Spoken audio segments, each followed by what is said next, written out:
Hello to all students. तो आज हम इस वीडियो में गुणात्मक विश्लेषण हेतु नाइट्रोजन, सल्फर और हैलोजन का परीक्षण देखेंगे, जो कि लेस्ने परीक्षण द्वारा किया जाता है, जिसके लिए सबसे पहले लेस्ने विलयन बनाया जाता है। जिस विलयन के द्वारा यह परीक्षण किया जाता है उसे लेस्ने विलयन कहते हैं या सोडियम निष्कर्ष कहते हैं, इसलिए इस परीक्षण को लेस्ने परीक्षण कहते हैं। इस विधि के द्वारा नाइट्रोजन, सल्फर और हैलोजन तत्वों की उपस्थिति की पुष्टि की जाती है। तो स्टार्ट करते हैं लेस्ने परीक्षण, जिसके लिए सर्वप्रथम हम देखेंगे कि सोडियम निष्कर्ष या लेस्ने विलयन कैसे बनाया जाता है। तो स्टार्ट करते हैं सोडियम निष्कर्ष बनाने की विधि।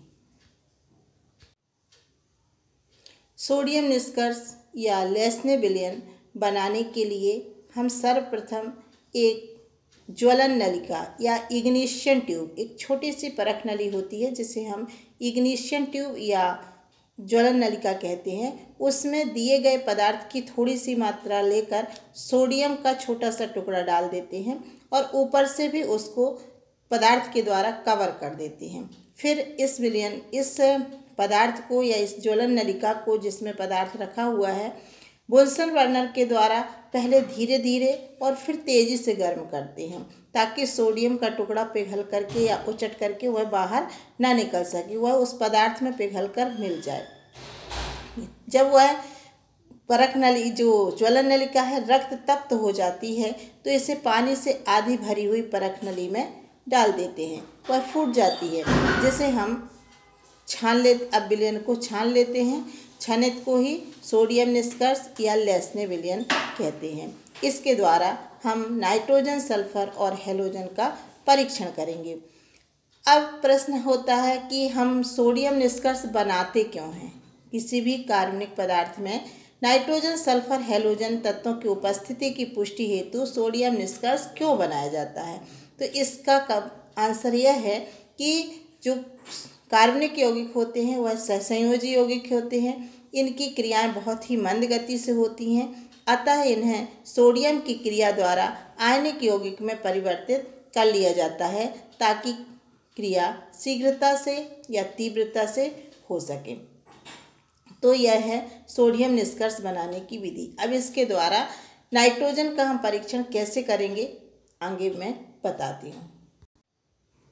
तो अब हम देखते हैं नाइट्रोजन का परीक्षण। नाइट्रोजन के परीक्षण के लिए हम सर्वप्रथम सोडियम निष्कर्ष की थोड़ी सी मात्रा को परख नली में लेते हैं। सोडियम निष्कर्ष की थोड़ी सी मात्रा परख नली में लेकर के सोडियम निष्कर्ष लेंगे और इसमें ताज़ा बना हुआ फेरस सल्फेट का विलयन डालेंगे। इसी में थोड़ा सा HCl अम्लीय बनाने के लिए HCl डालेंगे और फिर तीसरा इसमें हम FeCl3 मिलाएंगे। यदि इतना मिलाने से हमें बैंगनी या हरा अवक्षेप प्राप्त होता है तो नाइट्रोजन की उपस्थिति की हरा या नीला अवक्षेप प्राप्त होता है, तो नाइट्रोजन की उपस्थिति की पुष्टि होती है। क्या करना है, सोडियम निष्कर्ष की थोड़ी सी मात्रा परख नली में लेकर ताज़ा बना हुआ फेरस सल्फेट डालेंगे, HCl डालेंगे और फेरिक क्लोराइड डालेंगे। यदि नीला या बैंगनी रंग प्राप्त होता, नीला या हरा रंग प्राप्त होता है तो नाइट्रोजन की उपस्थिति की पुष्टि होती है। इसमें रिएक्शन किस प्रकार से होती है मैं इसको आपको बता देती हूँ। इसमें रिएक्शन के लिए क्या होगा, जब हम सोडियम निष्कर्ष बनाएंगे तो सोडियम, कार्बन और नाइट्रोजन उसमें जो पदार्थ में उपस्थित है यह आपस में क्रिया करके सोडियम साइनाइड बना लेते हैं। जब इस पर हम फेरस सल्फेट डालते हैं, फेरस सल्फेट का ताज़ा विलयन बनाते हैं तो बन जाता है सोडियम सल्फेट और फेरस साइनाइड, यानी FeCN का होल ट्वाइस, FeCN का होल ट्वाइस होगा इधर, ठीक है।